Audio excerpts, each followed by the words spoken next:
ஓம் சாந்தி. எல்லோரும் சந்தோஷமாக இருக்கிறீங்களா? இன்றைக்கி நாம் பைபிள் பழைய ஏற்பாடு 2 ராஜாக்கள் அதிகாரம் 21 நாம் பார்க்க போகிறோம். இதில் நிறைய ரகசியங்கள் இருக்குது. நிறைய கிறிஸ்தவர்களுக்கு தெரியாத ரகசியம் இருக்குது. குறிப்பாக இப்போ மகாவிஷ்ணு பிரச்சனை போயிட்டு இருக்குது இல்லையா? ஸ்கூலில் கர்மாவை பற்றி பேசியது, மறுபிறவியை பற்றி பேசியது. அதற்கு எதிராக கமெண்ட் போடுறவங்க எல்லாமே கிறிஸ்தவர்களாகவும் முஸ்லீம்களாகவும் தான் இருக்கிறாங்க. ஏன்னா அவங்களுடைய தர்மத்தில் இது ரெண்டும் சொல்லப்படலை அப்படின்னு அவங்க நம்பிட்டு இருக்கிறாங்க. அது உண்மைதானா அப்படிங்கிறதை மிக தெளிவாக 2 ராஜாக்கள் அதிகாரம் 21 23 வரை பார்க்கும்பொழுது நமக்கு தெரியும். ஸோ 21வது அதிகாரம் பார்க்கலாம். மனாசே அப்படிங்கிற ராஜா ஆகிறான். அவன் கடவுளுக்கு பிடிக்காத வேலையெல்லாம் பண்ணுறான். ஸோ கடவுளுக்கு பிடிக்காத வேலை அப்படின்ட்டு பைபிளில் சொல்லப்படுற விஷயம் மற்ற தேவர்களை வணங்குவது அப்படின்னு மெயினாக இருக்கும். ஸோ அதுக்கு முன்னாடி எசேக்கியா இருப்பான். அவன் கடவுளுக்கு பிடிச்ச மாதிரி நடப்பான். ஸோ அப்படி அதாவது பைபிளில் நிறைய பேருக்கு ஏன் கிறிஸ்தவர்கள் ஒரு மாதிரி வித்தியாசமாக நடந்துக்கிறாங்க, இந்துக்கள் சாமிக்கு படித்து ஏதாவது கொடுத்தா சாப்பிட மாட்டாங்க, ஒரு மாதிரி ஒரு டிஃப்ரெண்ட்டாகவே இருக்கிற மாதிரி தெரியுது, ஏன் இப்படி இருக்கிறாங்க அப்படின்னு தோணும். ஆனால் அதுக்கு காரணம் பைபிள் ஃபுல்லாகவே அதை போதிக்கிற ஒரே விஷயம் என்ன அப்படின்னா, குறிப்பாக பழைய ஏற்பாட்டில் மற்ற எந்த தேவர்களையும் நீ வணங்கக்கூடாதோன்றதோடு நிறுத்தினா பரவாயில்ல, அந்த கோயில்களெல்லாம் நீ இடிக்கணும், அந்த தோப்பு விக்கிரகத்தை இடிக்கணும், அங்கே சாமி கும்பிட்ற பூசாரியை கொலை பண்ணணும். இது திரும்ப திரும்ப திரும்ப திரும்ப பழைய ஏற்பாடு ஃபுல்லாக வர்றதை நம்மளால் பார்க்க முடியும். ஸோ இதனாலே நிறைய பேர் ஓஷோ கூட சொல்லியிருப்பார், பைபிளில் அந்த மலைப்பிரசங்கத்தில் இயேசு பேசுவார் தெரியுமா, அதை தவிர பைபிளில் ஒன்றுமே கிடையாது அப்படின்னு சொல்லுவார். ஸோ அது பைபிளை தெரிஞ்சுக்கணுன்னு படிக்கிறவங்களுக்கு அது புரியும். பட் இப்படிலாம் நீங்கள் படிக்கக்கூடாது, பைபிள் கிளாஸ் போய் தான் படிக்கணும் அப்படின்னு சொல்கிறவங்களுக்கு நம்ம ஒன்றும் சொல்ல முடியாது. சரி, இப்போ பார்த்திங்கன்னா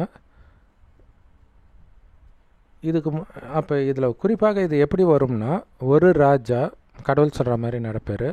அதுக்கப்புறம் 4-5 ராஜா பார்த்திங்கன்னா அவங்களுடைய வம்சம் பார்த்திங்கன்னா கடவுள் சொல்வதை மீறி நடப்பாங்க. அதுக்கு அடுத்தது ஒரு ராஜா அவங்களுடைய வம்சத்தில் வருவார், மறுபடியும் கடவுள் சொல்கிற மாதிரி நடப்பார். அப்புறம் மறுபடியும் இதில் சில சமயம் என்ன ஆகுனா, கடவுள் சொல்கிறபடி நடந்துட்டு இருக்கிறவனே கொஞ்ச நேரத்தில் கடவுளுக்கு விரோதமாக போவான். ஸோ அதுக்கு சிறந்த உதாரணம் சாலமன் மகாராஜா.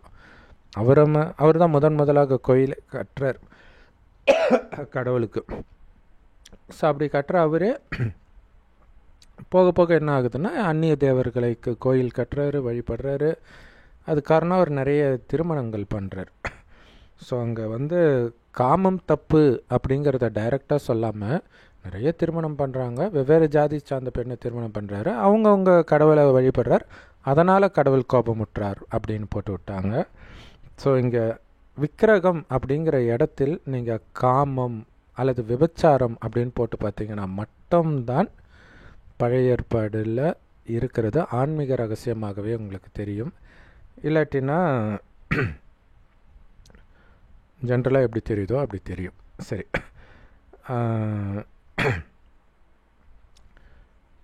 ஸோ இதுக்கு முன்னாடி இருந்த எசேக்கியா தோப்பு விக்கிரகத்தெல்லாம் இடிக்கிறான், எல்லாமே பண்ணுறான் கடவுளுக்கு பிடிச்ச மாதிரி. கர்த்தருடைய ஆலயத்தை தவிர மற்ற ஆலயங்களெல்லாம் இடிக்கிறான், பூசாரிகளெல்லாம் கொலை பண்ணுறான்.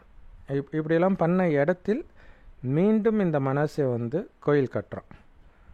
ஸோ அப்போ கடவுளுக்கு ரொம்ப கோபமாகிடுது. அவங்களுடைய குழந்தைங்களை தீ மிதிக்க வைக்கிறான். ஸோ இது எல்லாம் டைரெக்டாக பார்த்திங்கன்னா இந்து மதத்தில் நடக்கிற விஷயங்கள் இல்லை, நெருப்பு மிதிக்கிறது எல்லாமே. அப்புறம் அஞ்சனம் பார்க்குறது, ஜோசியம் பார்க்குறது, குறி சொல்கிறவங்கள வைக்கிறது, இதெல்லாம் கடவுளுக்கு ரொம்ப கோபமாகுது அப்படின்னு சொல்லப்பட்டிருக்கோம். நாம் வந்து எல்லா பைபிளை பற்றி பேசினாலும் ராமாயணம், குரான், மகாபாரதம் எதுவுமே நிஜத்தில் நடந்தது கிடையாது, கற்பனை கதைகளே அப்படின்னா ஹார்ட் அட்டாக்கே வந்துடும் அந்தந்த மதத்தின் மீது அளவற்ற அன்பு உள்ளவர்களுக்கு. ஆனால் அதை நீங்கள் படித்தாலே தெரியும். நீங்கள் வந்து அதை ரொம்ப கஷ்டப்பட்டு ஆராய்ச்சி பண்ணி இது பொய்யன்லாம் நிரூபித்தல, பார்த்தாலே தெரியும். மோசஸ் எகிப்திலிருந்து அடிமைகளை இட்டுட்டு வரும்போது எத்தனை மாயாஜாலம் நடக்கும். கயிறு பாம்பாகும், பாம்பு மறுபடியும் கோலாகும், அதுக்கப்புறம் ஊரெல்லாம் ரத்த வாட வரும், கடவுள் வந்து உன்னுடைய ஊருக்குள்ளே மூட்டைப்பூச்சிகளை அனுப்புனார். ரொம்ப ரொம்ப குழந்தைத்தனமாக இருக்கும். அதாவது கடவுளை வந்து ரொம்ப அசிங்கப்படுத்துகிற மாதிரி தான் இருக்கும். ஸோ ஃபுல்லாகவே அப்படி தான் இருக்கும். இங்கேயுமே பார்த்திங்கன்னா அதுதான் இருக்குது. கடவுளுக்கு கோபம் வந்துருச்சா மற்றவங்களை கும்பிட்டுட்டா, அதாவது அந்த ஃப்ரெண்ட்ஸு, க்ளோஸ் ஃப்ரெண்ட்ஸ் அல்லது லவ் பண்ணுறவங்க வந்து வேற ஒருத்தர்கிட்ட பேசினா கோபம் வருமே, அது மனிதன். ஆனால் அதை விட மோசமாக கடவுள் இருக்கிற மாதிரி காட்டியிருப்பாங்க. கடவுளுக்கு ரொம்ப கோபம் வந்துருச்சான் இந்த மாதிரி பண்ணுறதுனால. அதனால் அவர் வந்து இந்த கோயிலில் நான் இருப்பேன், இஸ்ரவேலெல்லாம் காப்பாற்றுவேன்னு நான் சொன்னது எல்லாத்தையும் முதல்ல நான் சொல்லியிருந்தேன். இப்போ எனக்கு வெறுத்து போச்சு, அதனால் எனக்கு இந்த கோயிலும் பிடிக்கல, இவங்களையும் பிடிக்கல அப்படின்னு அமைதியாக போல கடவுள். இவங்களெல்லாம் அழிச்சிட்டு தான் மறு வேலை பார்க்குவேன் அப்படின்லாம் கடவுள் வந்து கோபம் கொள்கிறார். அதுலேயும் பார்த்திங்கன்னா இருக்கிறதுலேயே இதுக்கு முன்னாடி யாருமே பண்ணாத அளவுக்கு கடவுளுக்கு கோபத்தை மூட்டுறவன் யாருன்னா இந்த மனாசே தான். ஏன்னா மற்ற சாமியை கும்பிட்டுட்டானா. இதில் என்னென்ன அஞ்சனம் பார்க்குறவங்கள, குறி சொல்கிறவங்களெல்லாம் கடவுளுக்கு பிடிக்காதான் பைபிளில். அப்போ தீர்க்கதரிசினா யார்? தீர்க்கதரிசிக்கிட்ட அதை தான் பண்ணிட்டு வருவாங்க, குறி தான் கேட்டுட்டு வருவாங்க. அடுத்து என்ன சொல்கிறாரு, கடவுள் என்ன சொல்கிறாருன்றதான் குறி கேட்குறது. ஸோ அதை தான் தீர்க்கதரிசியும் பண்ணிகிட்ருப்பாங்க. ஸோ அதுவே ஒன்றுக்கு ஒன்று முரணாகவே இருக்கும். அதை விட மிகப்பெரிய முரண் இருக்கும் பாருங்கள். அப்போ இதுவரைக்கும் இருந்த எல்லா ராஜாக்களும் செய்த பொல்லாப்பை விட, பாவத்தை விட அதிகமாக இந்த மனாசே தான் பண்ணுறான். அதனால் கடவுள் என்ன சொல்கிறார் அப்படின்னா,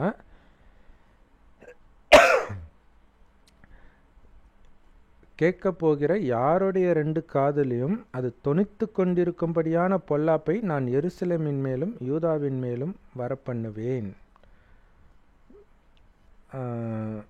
அதாவது ஒரு தாளத்தை துடைத்து பின் அதை கவிழ்த்து வைக்கிற மாதிரி எருசலேமை துடைத்து விடுவேன் அப்படின்னு சொல்கிறாங்க. ஸோ தாளத்தைன்றது அந்த காலத்து தமிழ் என்னன்னு தெரியல. ஸோ மொத்தத்தில் ஒன்றும் இல்லாமல் பண்ணிவிடுவேன் எருசலேமை. அதாவது கடவுளே அழிச்சிட்டு வந்தவர், கடவுளை நம்பி வந்தவர்கள் இவங்க, அவங்கள ஒன்றும் இல்லாமல் கடவுளை அழிச்சிடுவேன் அப்படின்னு சொல்லப்பட்டிருக்கு. ஆனால் இதுக்கு பின்னாடி ஆழமான ரகசியம் இருக்குது. ஆனால் நேரடியாக இருக்கிறது வந்து கடவுளுடைய வார்த்தை கிடையாது. ஸோ ஆழமான ரகசியம் தான் நம்ம சொல்கிறோம். ஸோ அந்த ரகசியத்தை புரிந்து கொண்டால் மட்டுமே இது ஆன்மீகமாகவே உங்களுக்கு தெரியும், இல்லாட்டினா அப்படி தெரியாது. ஸோ அப்போ ஏன் கிறிஸ்தவர்கள் சிலர் வந்து சைக்கோ மாதிரி நடந்துக்கிறாங்க கோயிலா? ஐயோ அங்கேயா சாப்பிட மாட்டேன், அது ஒரு சாமி, அது சாத்தான், என்னடா ஒரு சைக்கோ மாதிரியே பிஹேவ் பண்ணுறாங்க அப்படின்னா இதில் அப்படி தான் போட்டிருக்குது. அதனால தான் அவங்க அப்படி இருக்கிறாங்க. சரி, அதிலும் குறிப்பாக நீங்கள் பார்த்தீங்கன்னா ஆர்சியில் இருக்கிறவங்க ஓரளவுக்கு நல்லா தான் இருப்பாங்க. பெந்தகோஸ்தேல இருக்கிறவங்க தான் இப்படி இருப்பாங்க. ஏன்னா அவங்க தான் அந்த பழைய ஏற்பாடு ரொம்ப பிடிச்சி, ஏன்னா அவங்க தான் வந்து அந்த மற்ற மதத்தை வந்து சாத்தான் சொல்கிறது, அந்த மதத்தை துவேஷம் பண்ணுறது, இது எல்லாமே அவங்க தான் பண்ணுவாங்க. கேட்டால் ஆர்சிக்காரங்களாம் வந்து பைபிளே படிக்கிறது கிடையாது அப்படின்வாங்க. ஸோ அது உண்மை தான். அதனால தான் அவங்க நல்லா இருக்கிறாங்க. ஆக்சுவலாக இந்த மாதிரி இதெல்லாம் பார்த்திங்கன்னா ஆர்சி சர்ச்சில் படிக்க மாட்டாங்க இந்த மாதிரி இதை. ஏன்னா கடவுள் மேலே உள்ள அந்த அன்பான கடவுள்ன்ற அந்த இமேஜ் போயிடும். ஒரு கோபக்கார சைக்கோ மாதிரி கடவுளை காட்டியிருப்பாங்க. ஸோ அதனால் அதை வந்து படிக்கக்கூடாதுன்னு தடை செஞ்சுருப்பாங்க. சரி, அதனால் வந்து என் சுதந்திரத்தின் மீதியானதை அவங்கள, அதாவது இஸ்ரவேலர்களை கைவிட்டு பகைவரின் கைகளில் அவங்கள ஒப்பு கொடுப்பேன்ட்டு கடவுள் சொல்கிறார். ஸோ பகைவர்கள் வந்து இவங்களை சூறையாட போகிறாங்க இப்படிலாம் சொல்கிறார். இது இல்லாமல் மனாசே வந்து நிறைய இரத்தப்பழி பண்ணியிருக்கிறான். குற்றமில்லாதவர்களை எல்லாம் ரத்தம் செய்ய வச்சுட்டானான், ரத்தம் சிந்த வச்சுட்டான் அப்படின்னு. ஸோ நிறைய கொலை பண்ணிட்டான். கொலை எதுக்காக பண்ணாலும் அது அநியாயம்தான் இல்லையா? சரி, ஓகே. ஸோ ஆனால் இதில் முக்கியமான விஷயம் என்ன அப்படின்னா, இவ்வளவும் பண்ண மனாசேக்கு கடவுள் என்ன தண்டனை கொடுக்கிறார் அப்படின்னா எந்த தண்டனையும் கொடுக்கல. இயற்கையாக தான் ஒரு மரணம் அடைகிறார், வயசாகி தான். இதுதான் இங்கே விஷயம் இல்லையா? அப்போ நான் சொன்னேன் இல்லையா, பயங்கரமான முரண்பாடு வரும்ன்ட்டு. கடவுளுக்கு பிடிக்காத எல்லாத்தையும் பண்ணுறாரு. அதேமாரி அங்கே யூத மக்களை எல்லாம் பண்ணவும் வைக்கிறாரு. ஆனால் அவருக்கும் ஒன்றும் ஆகலை, அவருடைய மக்களுக்கும் ஒன்றும் ஆகலை. மனசு அவர் நார்மலாக தான் இருக்கிறார், யாரும் கொலையெல்லாம் பண்ணல, ஒன்றுமே பண்ணலை. ஸோ அதுக்கப்புறம் அவர் இறந்த பிறகு அந்த இடத்துல ஆமோன் அப்படின்ற அவனுடைய மகன் ராஜாவாகிறான். ஸோ அவனும் மனசே மாதிரியே கடவுளுக்கு பிடிக்காத பொல்லாப்பான விஷயங்களையே பண்ணுறான், விக்கிரகங்களே சேவிக்கிறான், கர்த்தரை விட்டுட்டான். இது வருதா? ஸோ இந்த ஆமோன் வந்து 22 வயசில் ராஜாவாகிறான். 2 வருஷம்தான் ஆட்சி செய்கிறான். அப்புறம் என்ன ஆயிடுது அப்படின்னா, அவன் ஊழியக்காரனில் ஒருத்தனே வந்து அவனை கொலை பண்ணிடுறான். ஸோ இங்கே வந்து ஓகே, அவன் தப்பு பண்ணால் கடவுளுக்கு கோபம் வந்துடுச்சு, கொலை பண்ணிட்டான் அப்படின்னு இங்கே எடுத்துக்கலாம். ஆனால் இதை விட பயங்கரமாக பாவம் செய்த மனசேக்கு ஒன்றுமே ஆகலை அப்படிங்கிறது தான் இங்கே முக்கியமான விஷயம்.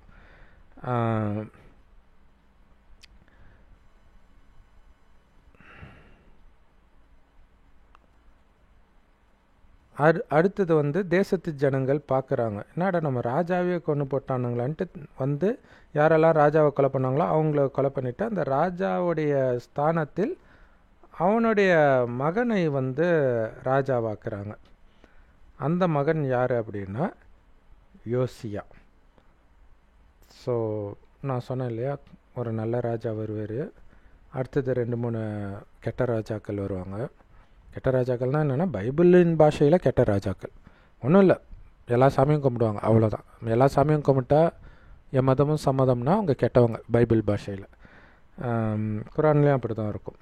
சரி, ஸோ அப்போ வந்து இப்போ இது வரைக்கும் வந்தவங்க, எசேக்கியா நல்லவனாக இருந்தான் கடவுளின் பார்வைக்கு, ஏன்னா எல்லாத்தையும் இடித்து போட்டான். அடுத்தது இப்போ யோசியா, ஆமோனுடைய மகன் யோசியாவை வந்து ராஜாவாக்குறாங்க. இந்த யோசியா கடவுளுக்கு பிடிச்ச மாதிரி இருப்பான், அதுதான் இங்கே முக்கியமான விஷயம். ஆனால் இதில் என்ன நல்லா ஞாபகம் வச்சுக்கோங்க, மனாசே கடவுளுக்கு பிடிக்காமல் இதுவரைக்கும் யாரும் பண்ணாத அளவுக்கு பாவத்தை செய்தான், கடவுளின் பார்வைக்கு பொல்லாப்பானதை செய்தான். ஆனால் அவனை ஒன்றுமே பண்ணல கடவுள், ஒரு சின்ன சண்டை கூட இல்லை, ஜாலியாக ராஜ்யம் பண்ணிவிட்டு இயற்கை மரணம் எழுதுறான். இப்போ யோசியா இது அதுக்கப்புறம் ஆமோன் வரான், ஆமோனுக்கு அப்புறம் யோசியா வரான். இவன் வந்து 8 வயசுலே ராஜா, ஏன்னா அவங்க அப்பாவை 2 வருஷத்தில் கொலை பண்ணி போட்டுறாங்க, அப்போ குழந்தை தானே இருக்கும். ஸோ அப்போ 8 வயசுல இவர் ராஜாவாகி 31 வருஷம் எருசலேமில் வந்து ஆட்சி செய்கிறார். அப்போ வந்து கர்த்தரின் பார்வைக்கு செம்மையானதாக செய்கிறார். தாவீது எப்படி கடவுளுடைய வழிபடியே பண்ணார் இல்லையா, அவன் பண்ணதில் ஒரே ஒரு தப்பு தான் சொல்லுவாங்க, அடுத்தவன் பொண்டாட்டி மேலே ஆசைப்பட்டு அதனால் கொலையே பண்ணிவிடுவான், அந்த பெண்ணுடைய கணவனை கொலையே பண்ணிவிடுவான். ஸோ அந்த ஒரு பாவம் செஞ்சுருப்பான். ஸோ அதை தவிர்த்து அவனை வந்து எந்த குற்றமும் கண்டுபிடிக்க முடியாது.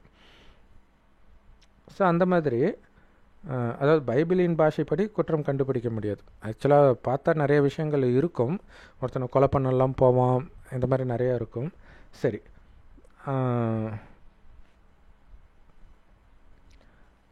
அப்போ தாவீது எப்படிலாம் நடந்தானோ அதே மாதிரி அடி மேலே அடி வச்சு நடக்கிறான், அதாவது அதே மாதிரியே நடந்துக்கிறான் இந்த யோசியா.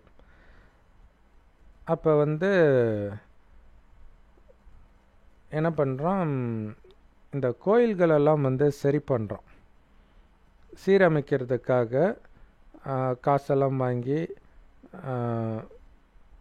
ஒருத்தர்கிட்ட கொடுத்துட்டு வர சொல்கிறோம். இதெல்லாம் பார்த்துக்கிறவர்கிட்ட சாப்பான்றவன்கிட்ட கொடுத்து போய் கொடுக்க சொல்கிறோம். அதுக்காக இவனும் காசெல்லாம் வாங்கிட்டு அவங்ககிட்ட போகும் பொழுது அவன் பேர் இல்க்கியா கிட்ட காசை கொடுக்கும்போது இல்க்கியா சொல்கிறான், நான் கடவுளுடைய ஆலயத்தில் இந்த புஸ்தகத்தை கண்டுபிடிச்சேன் அப்படின்னு சொல்கிறான். நியாயப்பிரமாண புஸ்தகம் மோசே கிட்ட கடவுள் கொடுத்துருப்பார் இல்லையா, ஸோ அந்த புக்கு. ஸோ அதை எடுத்துகிட்டு இவன் ராஜாவுக்கு கொடுக்குறான். ராஜா அந்த புஸ்தகத்துடைய அதாவது அந்த ராஜாவுக்கு முன்னாடி வாசித்து காட்டுறான் இந்த சாப்பான்றவன். அப்போ அதை கேட்டவனே தன் ட்ரெஸ்ஸு கீச்சிட்டு கதறான். யோசியா ஏன் கதறான் அப்படின்னா, அதில் கடவுள் செய்யக்கூடாதுன்றதெல்லாம் இவங்க பிதாக்கள், அதாவது இவங்களுடைய முன்னோர்கள் பண்ணிட்டாங்களே, அதனால் கதறான். அதனால் ஒரு தீர்க்கதரிசி கிட்ட போய் கேட்டுட்டு வர சொல்கிறோம்.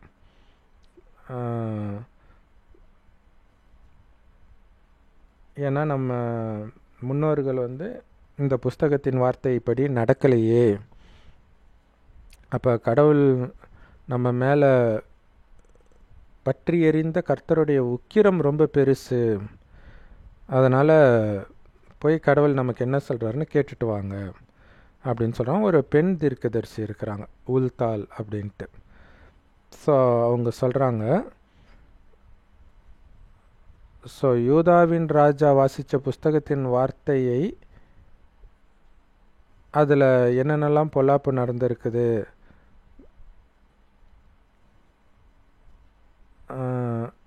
அதுக்கு நான் இந்த ஸ்தலத்தின் மேலே இங்கே இருக்கக்கூடிய மக்கள் மேலே பொல்லாப்பை வர பண்ணுவேன், அதாவது துக்கம் கொடுக்க போகிறேன்.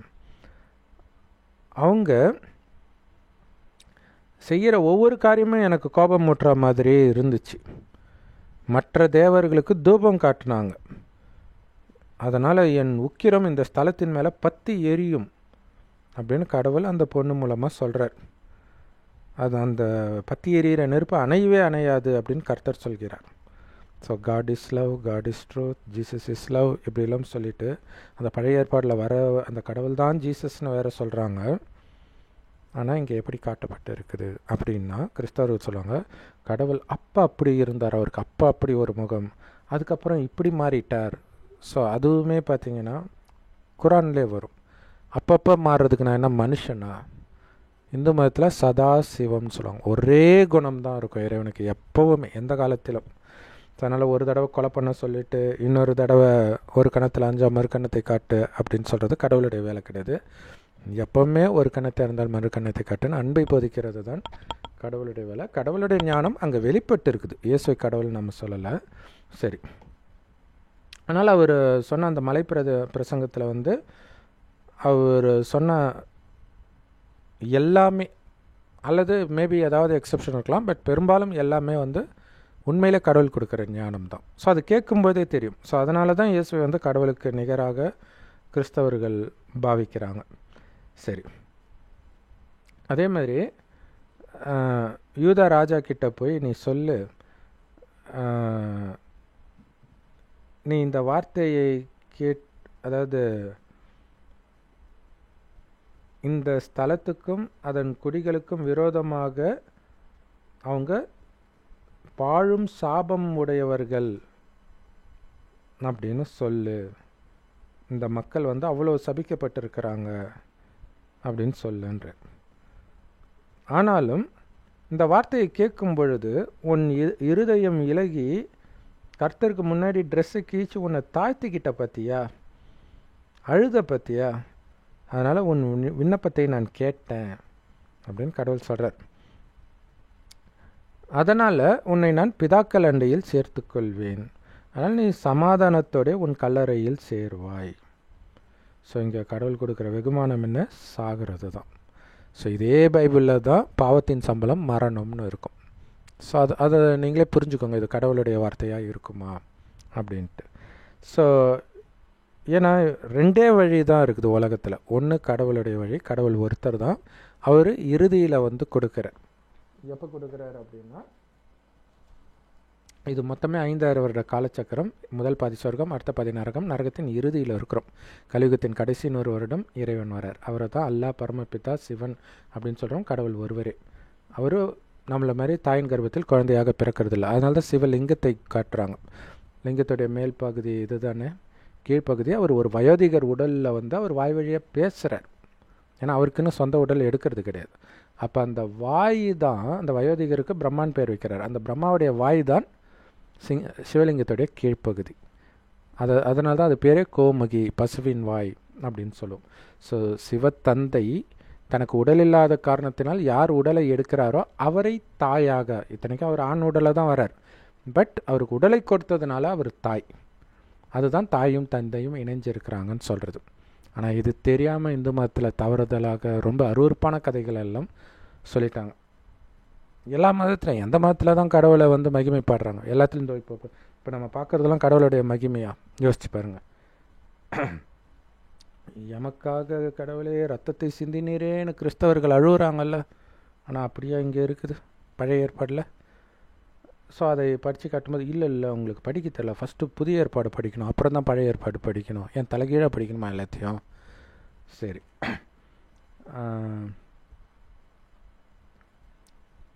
ஸோ அப்போ என்னென்னா, சமாதானத்தோடைய உன் கல்லறையில் சேருவாயின்னு இங்கே போட்டு இருக்குது. அதனால் இந்த ஸ்தலத்தின் மேலே நான் எடுத்துகிட்டு வர போகிற சகல பொல்லாப்பை நீ பார்க்க மாட்டேன்னு சொல்கிற. அதாவது உனக்கு அப்புறம்தான் இந்த பொல்லாப்பெல்லாம் நடக்கும்னு சொல்கிறார். கேட்குறதுக்கு நல்லா இருக்குது இல்லையா? ஆனால் என்ன ஆகும் அப்படின்னா, இந்த யோசியாவை கொலை பண்ணி தான் போடுவாங்க. ஒரு ராஜா வெட்டி போடுவார். கொடூரமான மரணம் தான் இருக்கும். அதாவது அந்த அந்த இடத்துல அவனுடைய பிதாவெல்லாம் எங்கே புதைச்சாங்களோ அந்த சுடுகாட்டில் இவருடைய உடம்பை புதைக்கிறதும் கடவுள் கொடுக்குற மிகப்பெரிய வரம். அப்படி கொடுத்துருக்குறாங்க. செத்தப்புறம் அந்த உடம்பை எங்கே போட்டால் என்ன? ஆத்மா உடலை விட்டு வெளில போயிடும். ஸோ அந்த ஆத்மாவை தூய்மையாக்குறதுக்கு தான் கடவுள் வரார். சொர்க்கத்தில் ஆத்மான்ற உணர்வுலே இருப்பீங்க. ஆத்மானா உயிர், வேறு ஒன்றும் இல்லை. அந்த ஆத்மா தான் கண் வழியாக பார்க்குது, வாய் வழியாக பேசுது, எல்லாத்தையும் ஆத்மா தான் பண்ணுது. மனம் புத்தி ஆத்மாவில் தான் இருக்குது அப்படின்ற உணர்வுலேயே சொர்க்கத்தில் இருப்பாங்க. ஒவ்வொருத்தரையும் ஆத்மான்னு பார்ப்பாங்க. அதனால தான் இந்துக்கள் இங்கே பொட்டு வைக்கிற பழக்கம் இருக்குது. ஆனால் 2500 வருடம் அப்படி இருக்கிறதுனால தான் சொர்க்கமாகவே இருக்குது. தங்க செங்கற்களால் கட்டப்பட்ட மாட மாளிகை இருக்கும். ஆனால் திருடுறதுனா என்னன்னே அங்கே இருக்கிற யாருக்கும் தெரியாது. காமம், கோபம், பற்று, பேராசை, அகங்காரம்னா என்னன்னே தெரியாது. அப்போ எப்படி குழந்தை பிறக்குன்னா, கணவனும் மனைவியும் நமக்கு ஒரு வாரிசு வேணும்னு நினைக்கும்போது மனைவி கர்ப்பம் அடைவார். அதனால தான் அந்த 33 கோடி தேவதைகளுக்கும் சொர்க்கத்தில் வாழ்ந்தவர்களுக்கு இந்துக்கள் கோயில் கட்டுறாங்க. கிறிஸ்தவ மதத்தில் இயேசு மட்டும் காமம் இல்லாமல் பிறந்ததாக நம்பப்படுறதுனால அவரை மட்டும் சாமின்னு நினைக்கிறாங்க. ஆனால் அதிலும் ஒன்று என்ன அப்படின்னா, கடவுள் சொல்கிறார், சொர்க்கத்தில் காமம் இல்லாமல் குழந்தை பிறக்கும், ஆனால் கணவன் இல்லாமல் குழந்தை பிறக்காது. அப்படின்னு அர்த்தம், திருமணம் ஆன பிறகே குழந்தை பிறக்கும். திருமணம் ஆகாமல் குழந்தை பிறப்பது சொர்க்கத்தில் கூட சட்டம் கிடையாது. ஸோ இதை வச்சு நீங்களே புரிஞ்சுக்கோங்க. நம்ம சொல்கிறோம் இல்லையா, நடந்த விஷயம் கிடையாது பைபிள், குரான், ராமாயணம், மகாபாரதம் எதுவுமே. அதில் உள்ள நல்ல விஷயங்கள் நிறைய குப்பைக்கு இடையில் அங்கங்கே எங்கேயாச்சும் ரத்தினம் இருக்கும், தேடணும். ஸோ குறிப்பாக பழைய ஏற்பாடு பார்க்கும்போது, நம்ம பழைய ஏற்பாடு இல்லை, புதிய ஏற்பாடுமே அப்படி தான் இருக்கும். இப்போ ராமாயணம், மகாபாரதமும் அப்படி தான் இருக்குமான்னு தெரியாது, ஏன்னா அது யாரும் படிக்கிறது கிடையாது. ஆனால் சீரியலில் பார்க்கும்போது சூப்பராக இருக்குது. ஏன்னா ஒருத்தருடைய வாழ்க்கையை மட்டும் காட்டியிருப்பாங்க, ரொம்ப சூப்பராக, அப்படியே மனம் அப்படியே அமைதியாக இருக்கும். அப்படியே ராமர் ஒவ்வொரு தடவையும் அமைதியாக, சின்ன குழந்தையிலேருந்து அவருடைய சகோதரர்களுக்கு கோபம் வர மாதிரி இருக்கும்போதெல்லாம் நம்ம அப்படி இருக்கக்கூடாது, அமைதியாக இருக்கணும், நம்ம குருகுலத்துக்கு எதுக்கு வந்திருக்கிறோம், இப்படியே சொல்லிகிட்டு இருப்பார். தியாகம் பண்ணிக்கிட்டே இருப்பார். ஸோ அதில் 1% கூட இயேசு தியாகம் செஞ்ச மாதிரி பைபிளில் காட்டியே இருக்காது. பட் இவங்க எக்ஸாஜரேட் பண்ணி எனக்காக உயிரை கொடுத்தாயே, இதை கொடுத்தாயே, அதை கொடுத்தாயேன்றாங்க. ஸோ அதை எதை வச்சு சொல்கிறாங்கன்னே தெரியாது. ஏன்னா அவருடைய கதையே 10 பக்கத்தில் அடங்கிடும் பைபிளில், அதுக்கப்புறம் இருக்காது. ஆனால் நீங்கள் ராமாயணத்தில் பார்த்தீங்கன்னா தெரியும், அவரை அப்பாவுடைய 3வது மனைவி வந்து அவங்க பையன்தான் வரணுன்றதுக்காக இவரை துரத்துறதுக்கு வரம் வாங்கிடுவா அவங்க அப்பா கிட்ட. அது அவங்க அப்பா கூட வாயை திறந்து சொல்ல மாட்டார். இவ சொல்லுவா, உங்கள் அப்பா தான் உன்னை போக சொன்னார், அதை எப்படி சொல்கிறதுன்னு தெரியாமல் இருக்கிறாரு. இவ்வளோதானே, இது ஒரு பெரிய விஷயம் இல்லை, நான் ஆண்டா என்ன என் தம்பி ஆண்டா என்னன்ட்டு சிரித்த முகம் மாறாமல் போவார். ஸோ போகிற வழியில் நிறைய பேர் தடுத்து பார்ப்பாங்க. இல்லை இல்லை, அப்பாவுடைய வாக்கை காப்பாற்றுறது தான் குழந்தையுடைய லட்சணம் அப்படின்னு சொல்லிட்டு போகிற வழியில் கூட காட்டில் கூட ஒருத்தர் குகன் அவருடைய ஃப்ரெண்டு வந்து காட்டு ராஜா, எங்களை நீங்கள் ஆட்சி செய்யுங்க 14 வருஷம் அப்படின்போது, இல்லை அது வாக்கை மீறுவதாக இருக்கும் அப்படின்ட்டு போகிறாரு. அதேமாதிரி சீதையும் பயங்கர தியாகம் பண்ணுறவங்களா கட்டுவாங்க. அப்படி இருக்கும். அதை நீங்கள் பார்த்தீங்கன்னா தெரியும், அந்த சீரியல் அப்படியே மனம் அப்படியே அமைதியாக இருக்கும். ஸோ அதை பார்த்துட்டு அப்படியே இதை வந்து நீங்கள் படிச்சிங்கன்னு வச்சோம், அப்படியே எங்கே தான் போச்சு அமைதினே தெரியாது, ஆச்சரியமாக இருக்கும். ஏன் நான் சொல்கிறேன் அப்படின்னா, கடவுள் உலகத்தில் ஒருத்தர் தான்.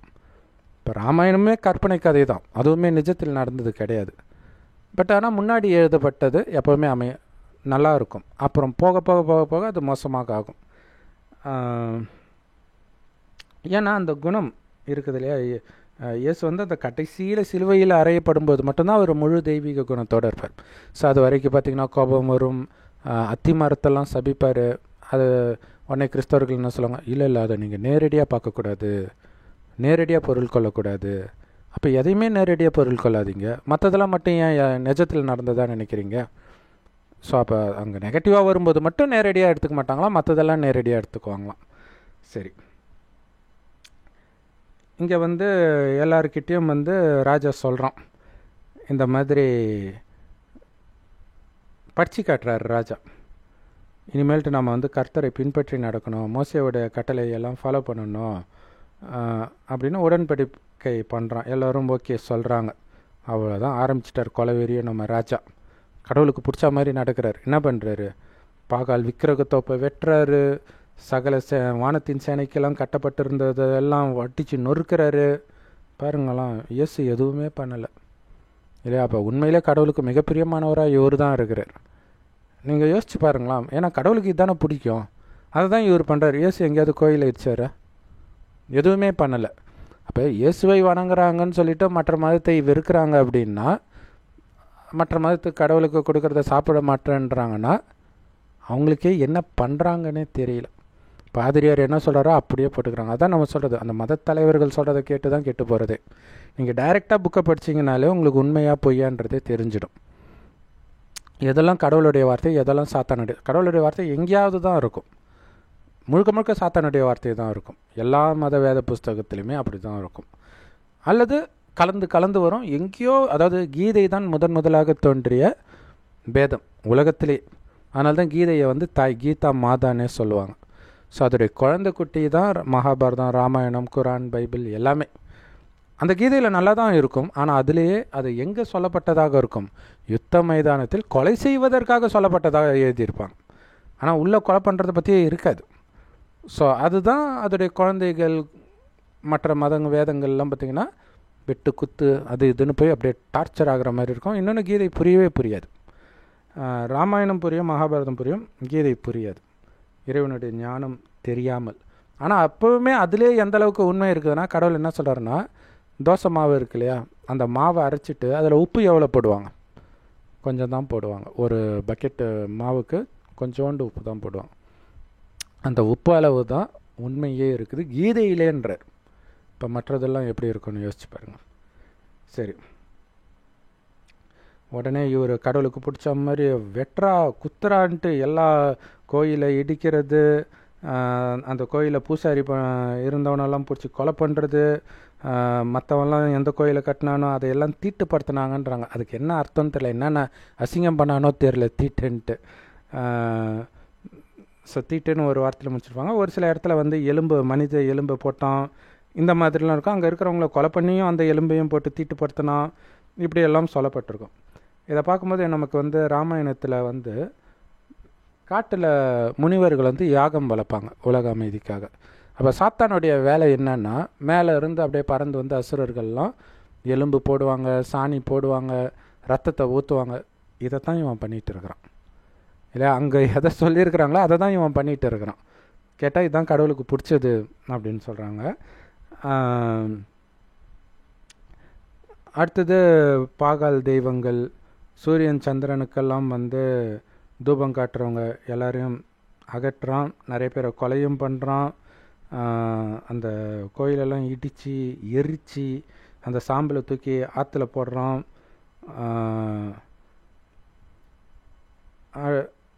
நாம் சொன்னோம் இல்லையா, இந்த விக்கிரகங்கள் அப்படிங்கிறதே வந்து காமத்தை தான் குறிக்குது அப்படின்னும் பொழுது பார்த்திங்கன்னா இது அப்படியே புனிதமாக மாறிடும். அதை வச்சுட்டு நீங்கள் டைரெக்டாக கோயிலை இடிக்கிறான்னு நினச்சிங்கன்னா எப்படி இருக்குதுன்னு உங்களுக்கே தெரியுது இல்லையா கேட்கும்போது. ஏன் அப்படி சொல்கிறேன்னா, அதை சொல்லும்போது கூடவே வரும் அந்த கோயில் அந்நிய தேவர்களை இடித்தார் அப்படின்னு சொல்லிகிட்டே ஒரு டைமில் காமம் சம்மந்தப்பட்ட விஷயம் வரும். அதில் பார்த்திங்கன்னா 22வது அதிகாரம்னு நினைக்கிறேன், அதில் 7வது வசனத்தில், கர்த்தரின் ஆலயத்திற்கு அருகே ஸ்திரீகள் தோப்பு விக்கிரகத்துக்கு கூடாரங்களை நெய்த இடத்திலுள்ள இலச்சையான புணர்ச்சிக்காரரின் வீடுகளை இடித்து போட்டான் அப்படின்னு வருது. ஸோ இதை 2 அர்த்தமாக எடுத்துக்கலாம். ஒன்று, அவங்க விபச்சாரம் பண்ணுறவங்க அவங்க வீட்டை இடித்து போட்டான். ஸோ கடவுள் விபச்சாரத்துக்கு எதிராக இயேசுவே விபச்சாரத்துக்கு எதிராக தான் பேசுகிறார். ஸோ அதனால தான் அவருக்கு பிரச்சனையே வருது. அப்போ ஒரு பெண்ணை இச்சையாக பார்த்தாலே நீ பண்ணுறது விபச்சாரம் பண்ணிட்டேன்றார். ஸோ அப்போ இங்கேயும் பார்த்தீங்கன்னா இது விபச்சாரத்திற்கு எதிரான விஷயம் அப்படின்னு பார்த்தீங்கன்னா இங்கே நீங்கள் கடவுளை குற்றம் சொல்ல முடியாது. ஆனால் இதில் டைரெக்டாக நீங்கள் மீனிங் எடுத்தீங்கன்னா இது கடவுள் இல்லை சைக்கோன்னு தோணிடும் இல்லையா. இப்போ ஒன்றும் இல்லை, இப்போ இந்தியாவில் இருக்கிறாங்க, இந்தியாவில் இந்துக்கள் இருக்கிறாங்க, அப்போ மற்றதெல்லாம் அந்நிய தேவர்கள் இந்துக்களுக்கு.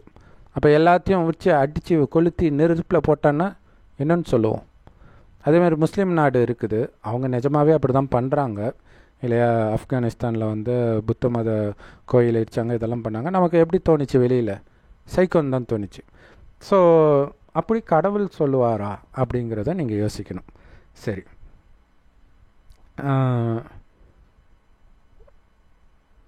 அதே மாதிரி நிறைய இந்த மாதிரி கோயிலை இடிச்சிக்கிட்டே இருக்கிறாங்க, ஒவ்வொரு இடமா போய் அவன் இடிச்சிக்கிட்டே இருக்கிறான். ஸோ கடவுளுக்கு பிரியமானவராக ஆகிறானோ. ஸோ அப்போ வந்து கடவுளுக்கு படைப்பாங்க இல்லையா. ஸோ அந்த அப்பம்மை வந்து படைக்காமலே சாப்பிட்றதுக்கு மட்டும் ஒரு சிலர் வந்து அனுமதி பெற்றுக்கிட்டாங்களாம். படைக்காமல் சாப்பிட்லாம். இதில் ரொம்ப புத்திசாலித்தனமாக ஏதாவது ஒன்று கிறிஸ்டின்ஸுக்கு கொடுத்தா, இது சாமிக்கு வச்சிங்களா, முஸ்லீம்ஸும் சொல்லுவாங்க சாமிக்கு வச்சிங்களா, ஏன்னா சாமிக்கு வச்சா அது கெட்டு போயிடுமா இல்லையா, என்ன பண்ணுறது. சரி, அதே மாதிரி யாரும் தீ மிதிக்கிறது இதெல்லாம் கட் பண்ணுறாங்க. எல்லா புண்ணிய ஸ்தலத்தையும் தீட்டாக்குறாங்களாம். ஒரு இடத்துல பார்த்திங்கன்னா மலங்கழிக்கிற இடமா மாற்றுறாங்களாம். எவ்வளோ கேவலமாக இல்லையா, இப்படியெல்லாமா கடவுள் பண்ணுவார், யோசிச்சு பாருங்கள். சரி, அதே மாதிரி சூரியனை வணங்குறதுக்கு அந்த ரதம் இருக்கும் இல்லையா, அந்த ரதத்தை சுட்டெரிக்கிறாங்க, பலிபீடத்தை இடிக்கிறாங்க. இது ஃபுல்லாகவே இதே தான் வரும். நானே முடிஞ்ச அளவுக்கு ஷார்ட்டாக சொல்லணும்னு நினச்சாலும் திரும்ப திரும்ப அதே தான் வருது.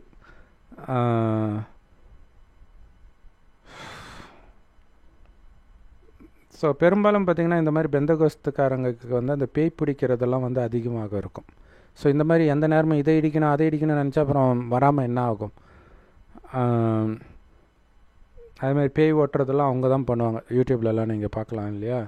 ஏன்னா இதையே நீங்கள் திரும்ப திரும்ப கேட்டால் சைக்கோ ஆகாட்டினா தான் ஆச்சரியம்.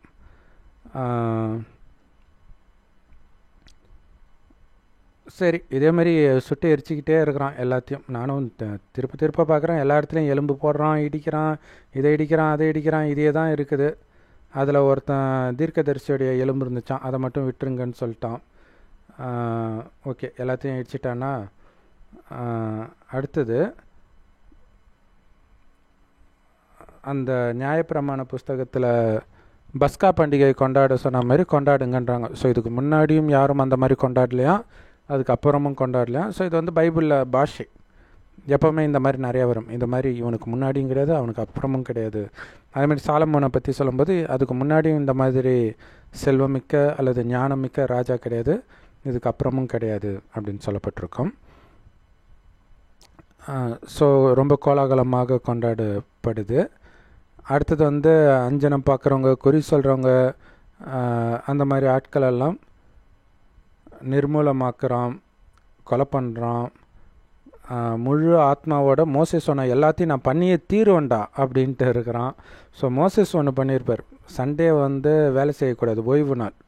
ஒருத்தன் விறகு வெட்டிட்டு இருந்தானே அவனை பிடிச்சி கொலை பண்ணுறாங்க, அப்படியே தள்ளி விட்டுருவாங்க மலையிலேருந்து வயசானவன். ஸோ இதெல்லாம் கடவுளுடைய வழியாக இருக்குமான்னு நீங்களே யோசிச்சு பாருங்கள். இப்போ இவ்வளவும் பண்ணாரா இவர் கடவுளுக்காக இல்லையா? இதெல்லாம் கடவுளுக்கு பிடித்த வேலை பண்ணாரா? இப்போ ஆகிலும் இவருடைய தாத்தா இருக்கிறாரு மனாசே, கடவுளுக்கு பிடிக்காத வேலையாக பண்ணான் இல்லையா? மற்ற கோயிலெல்லாம் உருவாக்கி வணங்கினான் இல்லையா? அவனை ஒன்றுமே பண்ணல கடவுள். ஆனால் இப்போ இவன் கடவுளுக்கு பிடிச்ச வேலையாக பண்ணான்ல, இருந்தாலும் தாத்தா என்ன பண்ணார்? கோபம் உண்டாக்குனார் இல்லையா? இப்போ இவன் வந்து யார்? இவனும் பாவம் பண்ணல, இவன் நாட்டு மக்களும் பாவம் பண்ணல இவனுடைய ஆட்சியில், யோசியாவுடைய ஆட்சியில். ஆனால் தாத்தா காலத்தில் பண்ணாங்களே அந்த கோபம் இன்னும் கடவுளுக்கு வந்து தனியிலையும். அதனால் இஸ்ரவேலை நான் எப்படி தள்ளிவிட்டேனோ அதேமாரி யூதாவை விட்டும் என் முகத்தை நான் திருப்பிக்க போகிறேன். இந்த ஆலயத்தில் நான் வெறுத்து ஒதுக்க போகிறேன் அப்படின்ட்டு கடவுள் சொல்கிறார் சமகோபமாக. அப்போ வந்து அசீரிய ராஜாவுக்கு விரோதமாக எகிப்தின் ராஜா சண்டைக்கு வராரு. அப்போ இவர் வந்து அசீரிய ராஜாவுக்கு விரோதமாக இவரும் சண்டைக்கு போகிறார், தானாக போகுது. அப்போ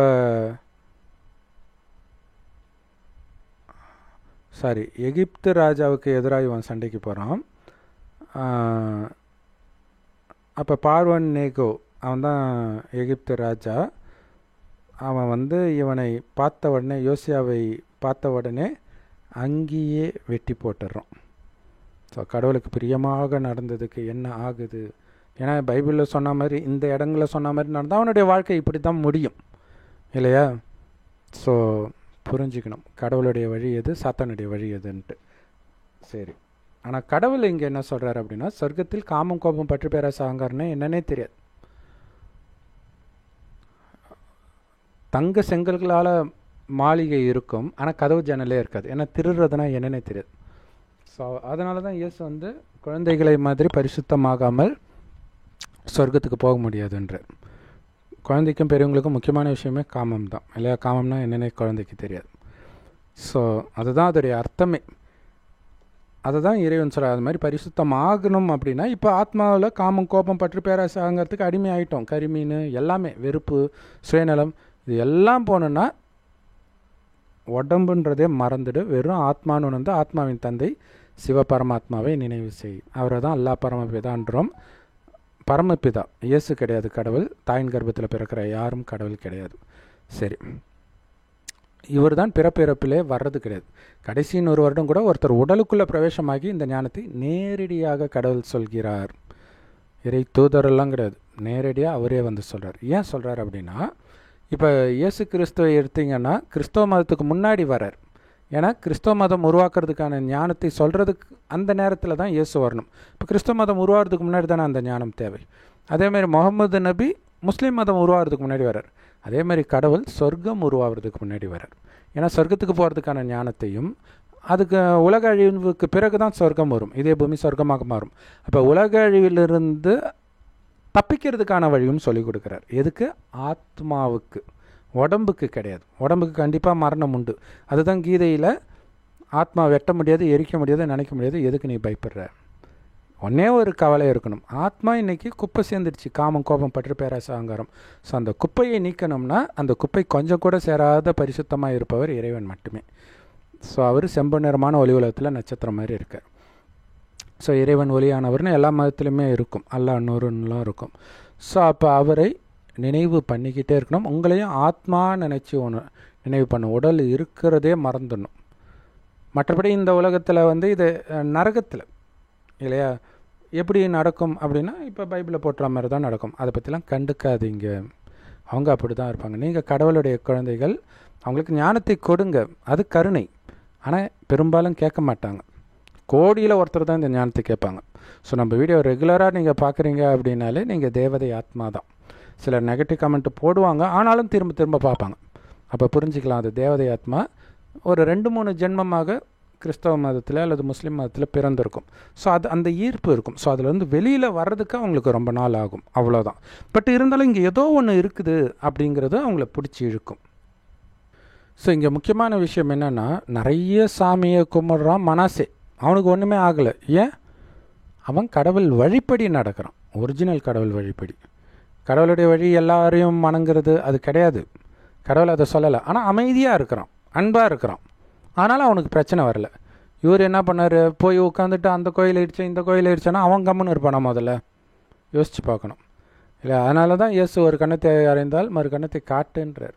கர்ம கணக்கு தொடர்ந்து போய்கிட்டே இருக்கும். அடுத்தது முக்கியமான விஷயம், இப்போ மோசேவின் சட்டத்திலேயே இருக்கும், கடவுள் சொல்லும் பொழுது அவனவன் செய்த பாவத்திற்கான தண்டனை அவனுக்கு தான் கொடுக்கப்படுமே தவிர அவனுடைய மகனுக்கு கொடுக்கப்படாது. அப்போ மனாசே தானே தப்பு பண்ணுறான், அவனுக்கு தண்டனை கிடைக்கல, அவனுடைய பையனுக்கு தண்டனை கிடைக்குது, அதுக்கப்புறம் பையனுக்கும் தண்டனை கிடைக்குது. இத்தனைக்கும் கடவுளின் வழிப்படி நடந்தும் கிடைக்குது, பாவமே செய்யாதது கிடைக்குது. மறுஜென்மம் இல்லை அப்படின்னா கடவுள் இங்கே மிகப்பெரிய அநியாயக்காரர் ஆகிடுவார். கரெக்டு தானே? எதுவுமே தப்பே பண்ணல, அவனுக்கு எதுக்கு இந்த தண்டனை? அவ்வளோ தப்பு பண்ணுறானே, ஏன் அவனுக்கு தண்டனை இல்லை? சரி, ஓகே, அதில் பைபிளில் தப்பில்லாதது தப்புன்னு இருக்குது. பட் இருந்தாலும் மனசை கொலையும் பண்ணுறான், நிறைய நல்லவர்களுடைய ரத்தத்தை சிந்தினான்றான். ஸோ அது பாவம்தான். ஸோ அதுக்கான தண்டனை கூட அவனுக்கு இல்லையே. ஏன் அப்படின்னும்போது கடவுள் சொல்கிறாரு, சொர்க்கத்தில் எந்த பாவமும் நீங்கள் செய்ய மாட்டீங்க, நரகத்தில் தான் பாவம் செய்ய ஆரம்பிங்க. எடுத்தோடனே கொலை அப்படிலாம் போகாது. முதல் பாவம் வந்து காமம் தான். ஒன்றும் இல்லை, மனைவியை பார்த்து அழகாக இருக்காளேன்னு தோணும், அதுதான் முதல் காமம். சொர்க்கத்தில் காமமே இருக்காது. சரி, அடுத்தது கொஞ்சம் கொஞ்சமாக பாவம் செய்வாங்க. அப்போ பாவம் செய்யும்போது தான் கடவுளுடைய ஞாபகம் வரும். ஏன்னா அந்த பாவமே அவங்களுக்கு துக்கத்தை கொடுக்கும், சின்ன பாவமே துக்கம் கொடுக்கும்.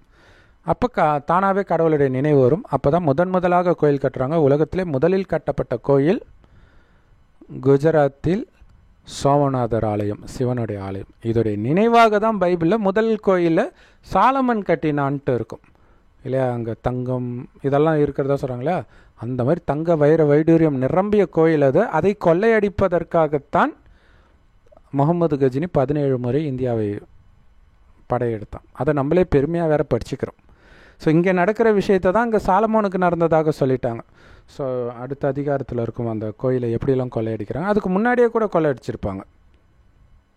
ஸோ அப்போ பார்த்தீங்கன்னா முதல்ல அவங்க காமத்தில் தான் விழுறாங்க. ஸோ அதனால தான் சாலமன் வந்து நிறைய மனைவி இல்லையா, பக்தியெல்லாம் பண்ணுறோம், பட் ஆனால் நிறைய மனைவி அப்படின்னு காட்டப்படுது. பட் எடுத்த உடனே அந்தளவுக்கு விழ மாட்டாங்க, கொஞ்சம் கொஞ்சமாக விழுவாங்க. அதில் அப்படியே ஒரு கதையாக காட்டுறாங்க. ஸோ அப்போ இங்கே என்ன நடக்குது அப்படின்னா, அந்த மனாசே அவ்வளோ பாவம் செய்கிறான் இல்லையா, செஞ்சுட்டு எங்கே போனான்? செத்து போனான். இவ்வளோ தான் இவங்களுக்கு தெரியும். ஆனால் அது மறுஜன்மம் எடுத்து வரும்பொழுது அந்த நேரத்தில் ஒரு பக்தியான உலகமாக இருக்கும்போது அவங்களும் பக்தி பண்ணுவாங்க. ஆனாலும் ஒரு காலத்தில் ஆட்டம் போட்டான் இல்லையா, அதுக்கான தண்டனை கிடைக்கும். அதனால தான் நல்லவர்கள் ஏன் கஷ்டப்படுறாங்கன்னா அதான் கஷ்டப்படுறாங்க. இப்போ உனக்கு நல்லவன் மாதிரி தெரியும், ஏன்னா எல்லாத்தையும் இழந்திருப்பேன். ஆனால் ஒரு காலத்தில் ஆடாத ஆட்டம் ஆடி இருப்பேன். ஸோ அதுதான் இங்கே நடக்கிற விஷயம். ஏன் யோசியாவுக்கு தண்டனை கிடைக்குதுன்னா, அவர் ஏற்கனவே இருக்கும்போது ஆட்டம் ஆடி இருக்கார். அதுக்கப்புறம் இப்போ வரும்பொழுது நல்ல பிள்ளையாக மாறிட்டார். நல்ல பிள்ளையாக மாறினாலும் செய்த பாவம் தொடருது. மற்றபடி இவங்க தாத்தா பண்ண பாவத்துக்கோ அப்பா பண்ண பாவத்துக்காக கடவுள் இங்கே தண்டனை கொடுக்க மாட்டார். எந்த மதத்திலும் அப்படி சொல்லப்படவும் இல்லை. ஸோ அதை புரிஞ்சுக்கணும். ஸோ அப்புறம் இவன் இறந்த பிறகு அவனுடைய இடத்துல அவனுடைய மகன் யோவாகாஸ் ராஜாவாகிறான். 23 வயசில் வெறும் 3 மாதம்தான் அவன் ஆட்சி செய்கிறான். அவன் வந்து கர்த்தருடைய பார்வைக்கு பொல்லாப்பானதை செய்கிறான். அப்போ வந்து இந்த ராஜா இருக்கார் இல்லையா, இவங்க அப்பாவை கொலை பண்ண ராஜா வந்து இவனை பிடிச்சிட்டு போயிடுறார். பிடிச்சிட்டு அதுக்கு பதிலாக அந்த இடத்துல யோசியாவுடைய இன்னொரு பையனை, எலியாக்கிம் அப்படிங்கிற பையனை வந்து அங்கே ராஜாவாக்கிறார். ஸோ இப்போ நிறைய அரசியல், உலக அரசியல்லாம் அப்படி தான் நடக்கும் இல்லையா. அமெரிக்கா வந்து ஒரு நாட்டை பிடிச்சி அவங்களுக்கு பிடித்த ஒருத்தரை அங்கே தலைமையில் வைப்பாங்க. ஆப்கானிஸ்தானில் அந்த மாதிரி பண்ணாங்க. நிறைய இடங்கள்ல அப்படி நடந்துகிட்டு இருக்கும். ஸோ அந்த ரகசியமும் இங்கே வெளிப்படுது. இது இல்லாமல் மக்களுக்கு வந்து நிறைய வரியெல்லாம் வேற செலுத்துகிறான், கட்ட சொல்கிறோம் இந்த பார்வோன் நேக்கோ ராஜா.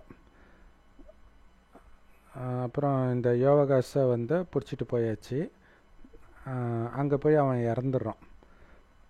அடுத்தது இந்த யோயாக்கீம்ன்றவன் தான் இப்போ இருக்கிறான். அவன் வந்து வெள்ளி பொண்ணெல்லாம் வந்து பார்வன் ராஜாவுக்கு கொடுக்குறான்.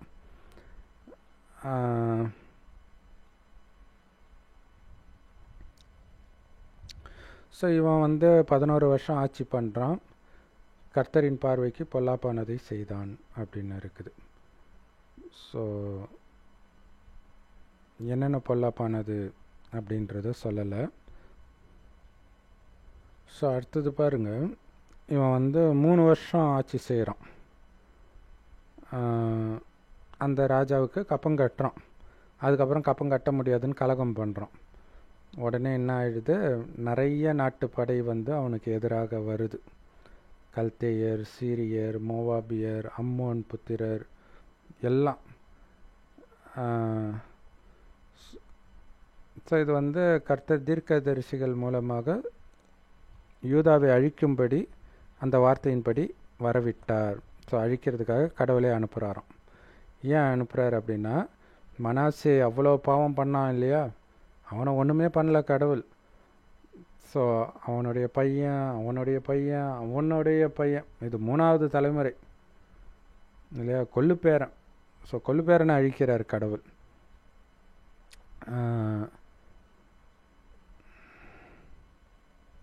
ஸோ கடவுளுக்கு இன்னும் வெறி அடங்கலையாம், மன்னிக்க சித்தமில்லாமல் இருக்கிறாராம். யோசிச்சு பாருங்கள், கடவுள் இப்படி இருப்பாரா? ஸோ இவன் யோயாக்கீம் இறந்த பிறகு அவன் ஸ்தானத்தில் அவனுடைய பையன் வரான். அவன் பேர் யோயாக்கீன். இது இம்முன்னு முடியுது, அது இன்னுன்னு முடியுது. யோயாக்கீம், யோயாக்கீன். அதுக்கப்புறம் எகிப்து ராஜா வந்து சண்டை போடுறதுக்கு வரல. ஸோ இவனும் அவங்க அப்பா மாதிரியே கர்த்தரின் பார்வைக்கு பொல்லாப்பானதை செய்தான். ஸோ இப்போ என்னென்னா, கிறிஸ்தவர்கள் இதை படிக்க கர்த்தரின் பார்வைக்கு பொல்லாப்பானதை செய்தான் அப்படின்னும் பொழுதெல்லாம் அந்நிய தேவனை வழிபடுறது இப்படின்னு இருக்கும். ஸோ அப்படி இருந்தால் அவங்க பாவம் இல்லை, மனநலம் பாதிக்கப்பட்டவர்களாக தான் இருப்பாங்க. ரொம்ப கொடுமை அது. ஸோ திட்டத்திட்ட பார்த்திங்கன்னா வடகொரியாவில் இருக்கிற மக்கள் மாதிரி. வடகொரியாவில் வந்து நம்முடைய எதிரி வந்து தென்கொரியா, அமெரிக்கா இப்படி சொல்லியே வளர்ப்பாங்க சின்ன வயசுலேருந்தே. ஸோ அதே தான் இங்கேயும் நடக்குது. அடுத்தது பாபிலோன் ராஜா நெபுகாத் நேச்சாருடைய சேவகர்கள் வந்து எருசலேமை முற்றுகை போடுறாங்க.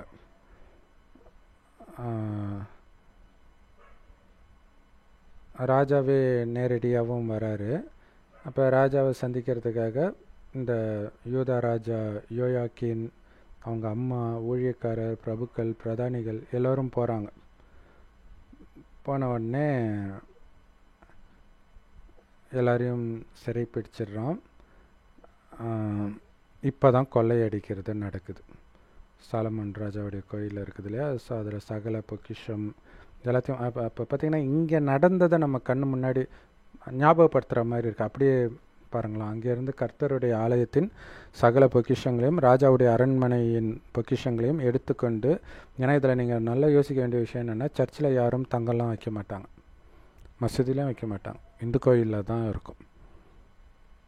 ஆலயத்தின் சகல பொக்கிஷங்களையும் ராஜாவோட அரண்மனையின் பொக்கிஷங்களையும் எடுத்துக்கொண்டு இஸ்ரவேலின் ராஜாவாகிய சாலமோன் கர்த்தருடைய ஆலயத்தில் உண்டாக்கியிருந்த பொன்மணி பனிமொட்டுகளை எல்லாம் கர்த்தர் சொல்லியிருந்தபடியே உடைத்து போட்டு எருசலேமியர் அனைவரும் சகல பிரபுக்களும் சகல பராக்கிரமசாலிகள் எல்லாரையும் வந்து 10,000 பேர், தச்சர், கொல்லர் எல்லாரையும் சிறைப்பிடிச்சிட்டு போகிறான்.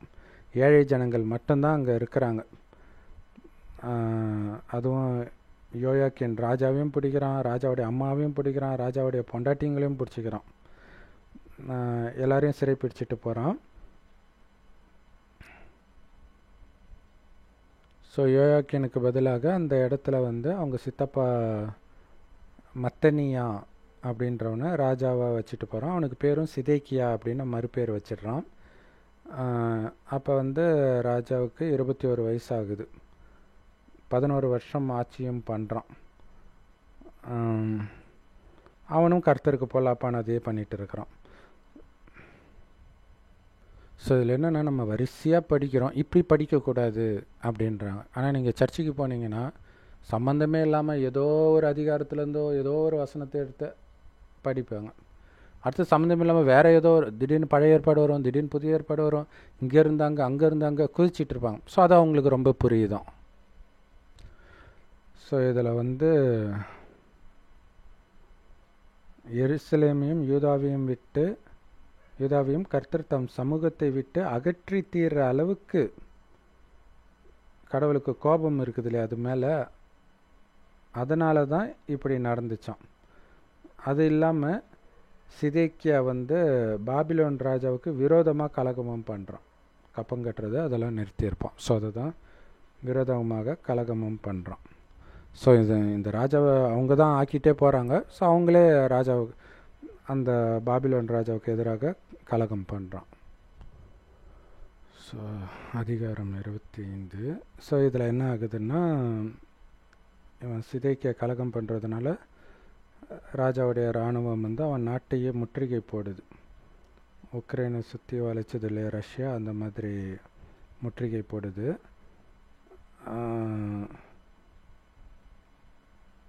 கொஞ்ச நேரத்துலேயே பார்த்தீங்கன்னா மக்களுக்கு சாப்பாடு இல்லாமல் போயிடுச்சு. முற்றுகை போடுறதுனால என்ன அர்த்தம், வெளியிலேருந்து உள்ளே எதுவும் வர முடியாது, உள்ளேருந்து வெளியில் போக முடியாது. ஸோ அந்த மாதிரி நிலை வந்துடுது. அப்போ நகரத்தின் மதிலில் ஒரு திறப்பு இருந்துச்சான். ஸோ அது வழியாக நைட்டு ராஜா இன்னும் சிலர் தப்பிச்சு போகிறாங்க. அதை மிலிட்ரிக்காரங்க பார்த்துட்டு பின்னாடி தொடர்ந்து ராஜாவை பிடிச்சிட்டு போயிடுறாங்க. ஸோ ராஜாவை பிடிச்ச உடனே ராஜாவுடைய இராணுவம் எல்லாம் விட்டுட்டு போயிடுச்சு. இராணுவம் தன் உயிர் போனாலும் ராஜாவை காப்பாற்றணும் இல்லையா, ஆனால் அவங்க டக்குன்னு ஓடி போயிட்டாங்க. அடுத்தது பாபிலான் ராஜா முன்னாடி அவனை அழைச்சிட்டு வராங்க சிதேக்கியாவை. அவன் என்ன பண்ணுறான், சிதேக்கியா கண்ணு முன்னாடி அவனுடைய குழந்தைங்களை வெட்டி கொலை பண்ணுறான் பாபிலான் ராஜா. அதே ஸோ அதை பார்த்துட்டானா, அதுக்கப்புறம் சிதேக்கியாவுடைய கண்ணையும் குருடாக்கிடுறான். அப்புறம் விலங்கு போட்டு பாபிலோனுக்கு கொண்டுட்டு போகிறாங்க. அடுத்தது மறுபடியும் ஆலயத்தை கொள்ளையடிக்கிறாங்க. ஸோ பாருங்கள், மறுபடியும் கொள்ளையடிக்கிறது வருது பாருங்கள். அங்கே முகமது கஜினி பண்ண வேலை இங்கே போட்டிருக்குது. ஸோ எல்லாமே பார்த்திங்கன்னா இந்தியாவில் நடக்கிற விஷயம்தான், எல்லா மதத்திலும் எழுதப்பட்டிருக்குது. ஆனால் அது அந்த நாட்டில் நடந்ததாகவே மக்கள் நினச்சிட்ருக்குறாங்க. ஸோ எல்லாம் வெள்ளி, தங்கம், வெங்கலம் இதெல்லாம் மிலிட்ரிக்காரங்க கொள்ளையடிக்கிறாங்க. ராஜாவுடைய படைத்தலைவர் கொள்ளையடிக்கிறாரு. இப்படி எல்லாமே கொள்ளையடிச்சிக்கிட்டே இருக்கிறாங்க. நிறைய பேரை அரெஸ்ட் பண்ணி விட்டுட்டு போகிறாங்க. மக்களை அழைச்சிட்டு போனவங்கள திராட்சை தோட்டக்காரன், பயிரிடுங்குடிகள் இந்த மாதிரி அடிமையாக வச்சிருக்கிறாங்க இஸ்ரவேலர்களை. ஸோ இதில் முக்கியமான ஆளுங்களெல்லாம் பிடிச்சி வெட்டி போடுறாங்க. இது நார்த் கொரியாவில் இப்போ இருக்கிற அதிபர் ஆட்சிக்கு வந்த உடனே அவங்க அப்பாவுக்கு நெருக்கமான எல்லாரையுமே கொலை பண்ணாங்களே. ஸோ பார்த்திங்கன்னா இப்போ நடக்கிற அரசியல் விஷயங்கள் எல்லாமே பார்த்திங்கன்னா இதில் வர மாதிரியே இருக்கும். ஸோ அதுதான் நாம் சொல்கிறது. இது ஏற்கனவே கடந்த காலத்தில் நடந்த விஷயம் கிடையாது, நடக்கப் போவதை தீர்க்க தரிசனமாக சொல்கிற விஷயம். ஸோ அடுத்தது பாபிலோன் ராஜா இந்த ராஜாவை தான் குருடாக்கியாச்சு இல்லையா. அடுத்தது பாபிலோன் ராஜா நேபுகாத்நேச்சார். ஸோ அவன் தான் ரொம்ப நாளாக இருந்துகிட்டு இருக்கிறான். அவன் என்ன பண்ணுறான், யூதா தேசத்தில் மீதி இருக்கக்கூடிய ஜனங்கள் பெரும்பான்மையானவர்களை அரெஸ்ட் பண்ணி இட்டுட்டு போய் அடிமையாக வச்சுருக்கிறான். மீதி இருக்கிறவங்களுக்கு சாப்பானுடைய குமாரன், அதாவது சாப்பானுடைய குமாரனாகிய, ஏன்னா சாப்பான் அப்படிங்கிறவன் யோசியாவுக்கு கீழே வேலை பார்த்தவன் இல்லையா. ஸோ சாப்பானுடைய பையன், சாப்பானுடைய பையன் அகிக்காம், அவனுடைய பையன் கெதலியா, அவனை அதிகாரியாக வச்சுருக்கிறான். ராஜான்னு கூட சொல்லலை, அதிகாரியாக வச்சுருக்கிறான். ஸோ அப்போ எல்லா இராணுவக்காரர்கள் எல்லாம் அவங்கக்கிட்ட வராங்க. வரும்போது கெதலியா சொல்கிறான், நம்ம எல்லோருமே வந்து பயப்படாமல் நீங்கள் அந்த பாபிலோன் ராஜாவையே சேவியுங்கள், அப்போ தான் நமக்கு நன்மை உண்டாகும் அப்படின்னு சொல்கிறோம். ஸோ ஒரு 7 மாதம் அந்த அதிகாரத்தில் இருக்கும்போது ராஜவம்சத்தை சார்ந்த அங்கே பிறந்த ஒருத்தன், ஏன்னா இப்போ ராஜா இது இல்லாமல் இது வேறு வம்சத்தை சார்ந்தவர் தான் இப்போ அதிகாரி ஆக்கி வச்சுருக்குறாங்க இல்லையா. இப்போ அவனுக்கு வந்து அவங்களுக்கு அது ஒரு சொத்து சண்டை மாதிரி. என்னடா ராஜா பையன் இல்லாமல் வேற எவனோ நம்ம கேட்டுட்டு இருக்கணுமா, அதுவும் இன்னொரு ராஜாவை வந்து இவன் பணிஞ்சிக்க சொல்கிறானேன்ட்டு ஒரு 10 பேரை கூப்பிட்டு போயிட்டு அந்த கெதலியாவை வந்து வெட்டி கொன்று போட்டுடுறான். ஸோ இப்போ வந்து ராஜா மாறுறான், பாபிலோன் ராஜாவாக.